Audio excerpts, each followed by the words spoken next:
नमस्कार साथियों, आप सुन रहे हैं 91.2 एफएम पर बदलते शहर की धड़कन। हेलो हल्द्वानी। आज मैं डॉक्टर भाग्यश्री जोशी और मेरे साथ हैं डॉक्टर विनीता पंत और हम मनोविज्ञान विभाग से आप सभी के सामने लेकर आ गए हैं एक नया सा टॉपिक जिसका नाम है सीजनल अफेक्टिव डिसऑर्डर, जिसे हम दिसंबर सैडनेस के नाम से भी जानते हैं या फिर आप कह सकते हैं इसे दिसंबर अवसाद भी। सीजनल अफेक्टिव डिसऑर्डर मौसमी बदलाव से उत्पन्न अवसाद का एक रूप है। यह मस्तिष्क में जैव रासायनिक असंतुलन के कारण थकान, अवसाद और सामाजिक अलगाव का कारण बनता है और इसके कारणों में शामिल है अधिक सोना, सीमित गतिशीलता, सामाजिक समर्थन का अभाव, दोस्तों रिश्तेदारों से अलगाव, ज्यादा खाना जिससे कि बार बार आपका वजन बढ़ता है। ये जो दिसंबर सैडनेस है या फिर जो ये मौसमी अवसाद है, इस स्थिति का अनुभव ये माना गया है कि अधिकांशतः वे लोग अधिक करते हैं जो भूमध्य रेखा से दूर रहने वाले होते हैं, क्योंकि वो जो इलाके होते हैं, वो जो एरियाज होते हैं, वो ऐसे होते हैं जहाँ पर सर्दियों के समय में जो दिन की रोशनी है वो कम होती है, धूप कम होती है, सर्दी बहुत अधिक होती है। तो इस तरीके से जो इस तरीके के अवसाद हैं वो इस तरीके के लोग बहुत अधिक करते हैं। तो आइए जानते हैं डॉक्टर विनीता पंत से डिटेल में कि क्या है दिसंबर सैडनेस या फिर दिसंबर अवसाद। तो इसके कारणों और लक्षणों के बारे में डॉक्टर विनीता पंत हमें बताएंगी। जी मैम, धन्यवाद। जैसे आपने बताया, हम सीजनल अफेक्टिव डिसऑर्डर, जिसको मौसमी भावात्मक विकार के नाम से भी जाना जाता है, कि बात कर रहे हैं, क्योंकि दिसंबर का महीना चल रहा है और सर्दी का मौसम आया हुआ है, तो हमें लगा कि इसके बारे में बात कर लेनी चाहिए। एसिडी जो है वो एक अवसाद का एक ऐसा रूप है जो मौसमी पैटर्न के रूप में हम देखते हैं। ये आता और जाता रहता है मौसमी बदलाव के साथ में। तो इसको हम विंटर सैडनेस या विंटर ब्लूज, जैसा आपने भी बताया, इस तरह के नाम से भी जानते हैं। हालांकि विंटर ब्लूज इसको कह रहे हैं हम क्योंकि विंटर के सीजन में, बट कुछ अध्ययनों के अनुसार ये भी देखा गया है कि एसिडी से पीड़ित जो व्यक्ति होते हैं उनमें कई ऐसे होते हैं जिनको गर्मियों के दौरान भी ये लक्षण देखे जाते हैं, या उनमें गर्मियों के दौरान भी अवसाद की स्थितियां देखी जाती हैं। तो सीजन के बेस पे चेंज हो सकता है, लेकिन अधिकतर केसेस जो होते हैं वो दिसंबर के माह में जरूर देखे जाते हैं। तो जैसा कि हमने कई बार हम आंकड़ों में भी सुनते हैं कि दिसंबर के महीने में आत्महत्याएं के केसेस बढ़ रहे हैं, या लोगों में जो अवसाद के जो लक्षण हैं वो बढ़ रहे हैं। थेरेपिस्ट के पास इस टाइम पे केसेस बढ़ जाते हैं, लोग अकेलापन आदि काफ़ी महसूस करने लगते हैं। तो इसके जो मुख्य लक्षण होते हैं एसिडी या विंटर ब्लूज के, जो मेन लक्षण होते हैं, उनमें देखा जाता है कि अक्सर लोग जो गतिविधियां करते हैं अपने सामान्य जीवन में, उनमें उनकी रुचि कम होने लगती है। यानी कि बाकी टाइम जिन कामों को वो आसानी से करते थे, बड़ी रुचि के साथ करते थे, उनमें उनकी रुचि कम होने लगी है। और सामान्य तौर पे उनमें चिड़चिड़ापन आदि की जो समस्या है वो बढ़ती हुई देखी जा रही है। गुस्सा अधिक करना, चिड़चिड़ापन अधिक महसूस करना, इस तरह के लक्षण देखे जाते हैं। साथ में एक प्रमुख लक्षण हम देखते हैं, सुस्ती बहुत महसूस होती है शरीर में। ठीक है, एक्टिवनेस नहीं है आपके शरीर में, और कहीं ना कहीं इसकी वजह से फिर क्या होता है, आपका जो स्लीप साइकिल है वो डिस्टर्ब होता है। लोग जो होते हैं अधिकतर अधिक सोने लगते हैं, अधिक टाइम तक बेड में रहना, सोना, जिसकी वजह से और ज़्यादा उनको सुस्ती महसूस होती है। और इसके साथ में फूड क्रेविंग से जुड़ा हुआ एक लक्षण भी देखा जाता है कि कार्बोहाइड्रेट से रिलेटेड जो फूड होते हैं उनके प्रति या तले भुने खाने के प्रति हमारी जो क्रेविंग है वो बढ़ जाती है, और इन चीज़ों को अधिक खाते हैं लोग, और इसकी वजह से कहीं ना कहीं फिर बाद में वेट से जुड़ी हुई समस्या आती है। और इसमें देखते हैं कि विंटर के सीजन में कई बार वेट गेन की जो केसेस है वो भी आते हैं।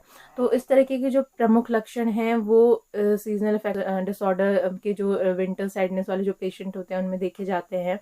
और इसके इन जो कारणों को या जो लक्षणों को हमने अभी पढ़ा या सुना, उनके क्या कारण हो सकते हैं, उनकी अगर हम बात करें तो जैसा आपने भी पहले बताया कि सर्दी के मौसम में जो वैसे एरिया होते हैं जहाँ पे सूर्य की रोशनी की कमी होती है, तो वहाँ पे इन चीज़ों को ज़्यादा देखा जाता है। तो मेन जो उसका रीज़न है वो सूरज की रोशनी के संपर्क से कम जुड़ना, ये उसका रीज़न आ जाता है। तो ये कहा जाता है कि सूरज की रोशनी की कमी से हमारे मस्तिष्क में जो हाइपोथैलेमस है, उस हिस्से का जो एक्टिवनेस है, उसकी जो काम करने का तरीका है वो थोड़ा ढीला पड़ जाता है, और उसकी वजह से कुछ प्रभाव पड़ते हैं, जैसे कि मेलाटोनिन का उत्पादन जो है वो अधिक देखा जाता है एसिडी के रोगियों में।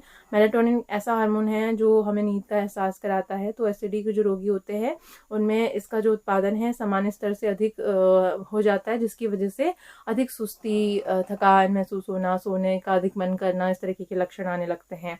फिर साथ में सेरोटोनिन, आपने सुना होगा, सेरोटोनिन जो हार्मोन है वो हमारे अंदर खुशी का एहसास करता है, ऊर्जा लेकर आता है, हमें एक्टिव रखता है। तो सेरोटोनिन जो धूप में बैठने से उसका मतलब उसको बढ़ता हुआ माना जाता है कि धूप में बैठना चाहिए इसके लिए।